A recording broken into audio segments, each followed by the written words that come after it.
It's just after 9:30 on Saturday 28th of January. One thing about waking up in Egypt, you don't have to check for the forecast. You know it's just going to be blue skies and hot sunshine. And well, I'm going to be at the desert in the next 25 minutes. I'm going to get my lift arranged at the other side. What else am I going to talk about? Yeah, I must admit I was up early today, but I was really quite fatigued. Yesterday's sunshine was quite draining. It was very hot yesterday. Even everyone locally said it was very hot for January. But that's what you come here for. So I've just been singing a few songs about up and down, being a clown, but I'm not going to put them on camera. They're quite good tunes. I have to do a bit more. I might actually bring out a CD, the Up and Down collection. I've got a few good numbers, different sounds and different lyrics. But generally, it's all about up and down being a clown with a frown. But, so I'm going to try and reduce the number of videos, because when I get back home, I don't want to spend the evenings in February bugging about the computer and making video uploads. I want to be starting to get back onto the tops and stuff like that. I need to start to rejuvenate my life and get moving. Up and Down's gone. She's made it all very clear that she's got a fraught personality and doesn't want anything to do with me. So can't do anything about that. Just got to accept their liaisons is now over, which is a shame. But that was her decision, not mine. One thing I noticed, just about the heat yesterday, all the flies, I was wondering where the flies were, but they've started to appear, so be warned. I think if you come here later on, you might be plagued with flies. Certainly not indoors, but certainly outdoors over at the breakfast arena. There's more flies than there were 48 hours ago. Is this important, Andrew? Probably fucking not. But you don't want to be coming here high summer and expecting no insects. I think there's something called a sandfly, which is prevalent to these parts, which actually lays their eggs inside your pores of your skin if you allow it to sit on your skin for long enough. You've got to be very, very careful when you're asleep or sunbathing. They can just land and burrow and lay your eggs, and then a certain time later these eggs will hatch out and things will come out your skin. I think it was a big problem for the troops in North Africa during the Second World War. They had lots of things to contend with. It's certainly not as bad as the ones who were fighting in Burma. Must have been really bad for them. So this guy's going to take me to the desert. We're going out to the name of the desert, we'll find out. And I'll pick you up en route. So this is the main road to Sudan. We're not going all the way to Sudan, but we're heading across some barren land and looking for some desert. And Up and Down's going to come with me, but we had a bit of a fallout over breakfast.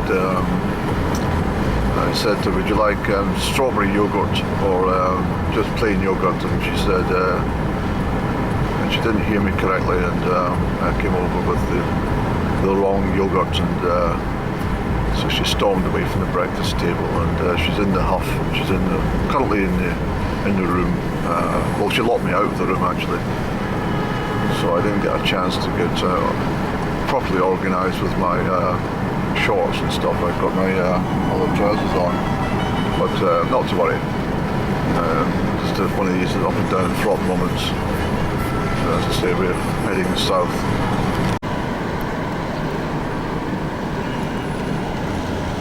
I'm unsure what the mountain range is over here, but I'll check it when I get back. I did see there's a mountain range, but look pretty high. So, yeah. Some of the road engineers in Scotland should maybe come along and have a look at the roads in Egypt.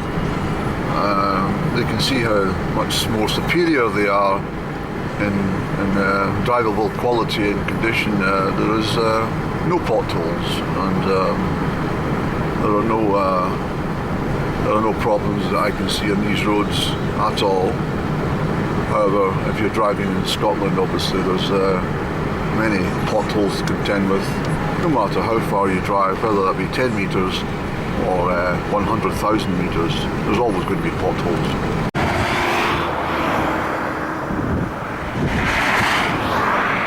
Very nice. Very nice all around. So good. So what we have over there is a Greg's. That's Greg's in Egypt. But we don't have any low vibrationals standing outside the premises of Greg's here in this desert area. Well, I mean, the thing is there are no low vibrationals anywhere else. But in Perth and Kinross, there seems to be a concentrated level of low vibrationals. Especially around the Hanoverian city of Bertha, there are many low vibrationals. But we enjoy this route, Safaga, which is 50 kilometres from here, maybe 500 kilometres to Sudan. Just when you think it's safe to stop, yeah? It's okay here? Up here? Yeah.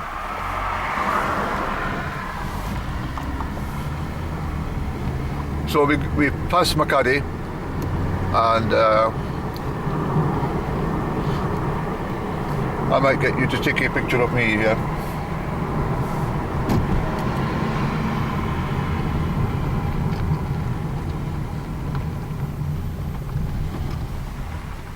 This is much better. Okay.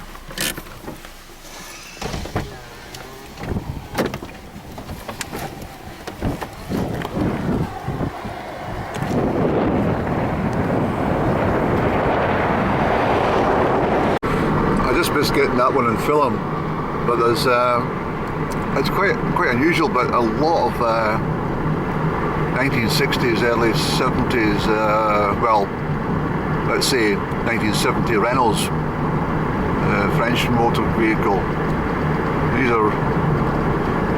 These are very common motor cars.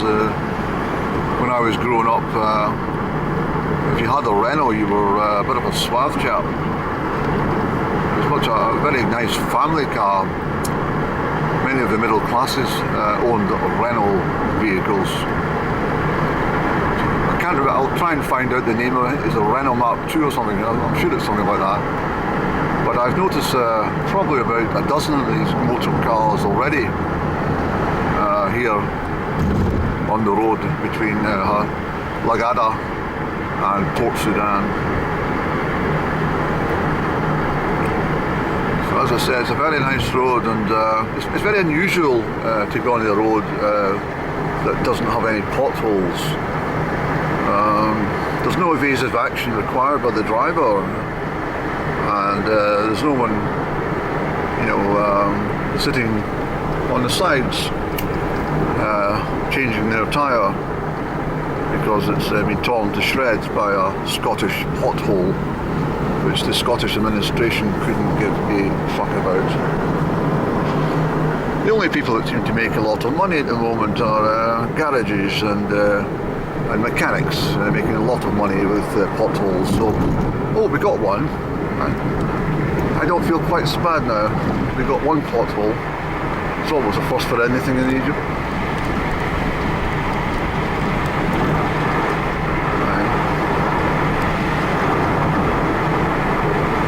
I do like Renaults. I think I might invest in a vintage Renault just for Sunday afternoon driving.